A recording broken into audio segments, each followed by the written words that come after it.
Hi, my name is Marisol Martinez, and this is my book analysis on 5 historical non-fictional children's books during the civil rights movements. The books that I chose are books that are age-appropriate for children between the ages of 7 and 12 years old who are entering into the period of concrete operations. During this time, the children are seeking longer stories and are able to understand the concept of history and the passage of time. The first book that I chose is Faith Ringo's If a Bus Could Talk, the story of Rosa Parks. This book takes us through the life of Rosa Parks beginning from childhood into adulthood, focusing mostly on her refusal to give up her seat to a white man, which resulted in the Montgomery bus boycotts.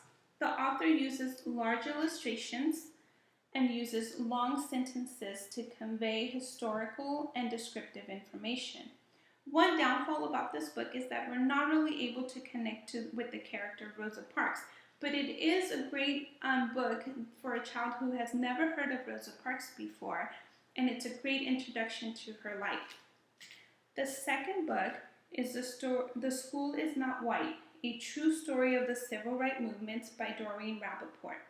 This book is about the Clarks family who decided to send their 7 children to an all-white school in order to seek better education and greater opportunity. It takes us through a 5-year span where the children were spit upon, kicked, ridiculed by the white students who did not accept them at their school. This book again uses very large illustrations, but it uses shorter sentences and very simple text, which is really easy for any child to follow. Again, a downfall on this book is that we're really not able to connect with the characters because we don't know through the text what their feelings or thoughts were during this time. But the author does use his illustrations to help portray emotion. The use of the dark colors throughout the books helps the reader to understand the frustration, the anger, the confusion that these children and the family all went through. The third book is actually one of my favorites. It's Sit In, How 4 Friends Stood Up by Sitting Down. It is by Andrea Davis Pickney. This book is about 4 college students who decided to take a stand against segregation by sitting at the Woolworth lunch counter, which at the time was an all-white counter. The author uses very short, simple text, but he uses repetition throughout the book, which gives it a poetic feel. I really enjoyed how the author uses large font in order to convey the theme of the book. I also really liked how it used the large illustrations, like in the other books, in order to portray the emotion that these children, these college students went through during the time. The fourth book that I chose was Martin's Big Word, The Life of Martin Luther King Jr. by Doreen Rappaport. This book takes us through the life of Martin Luther King from early childhood into adulthood and how he was involved in the civil rights movements. Again, like the other books, this book uses very large illustrations and it uses long sentences, which helps to give descriptive information. Like in the previous book, the author also uses very large font to portray the theme of the book. I like the use of illustrations that they did. The very dark colors gives the illustration a 3D feel.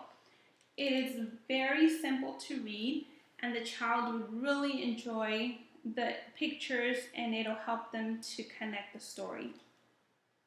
The fourth book that I chose is Yours for Justice Ida B. Wells, The Darling Life of a Crusading Journalist by Philip Dray.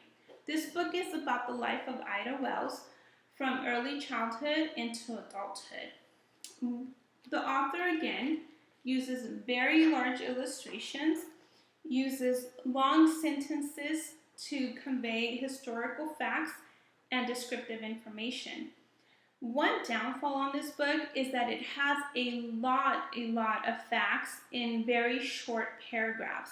But I do like how he used multiple illustrations throughout the book to bring out the specific facts in the book, what is important in the story. I chose these 5 books because of the large illustrations.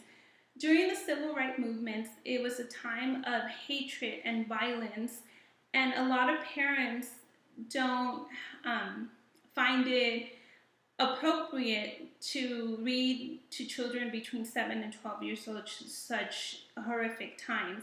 So the illustrations are great to introduce the child to the civil rights movement without being too graphic. It is also a great way for the teacher to connect with the students through the illustrations. This concludes my analysis of my 5 books. Thank you, everybody. Hope you enjoy it.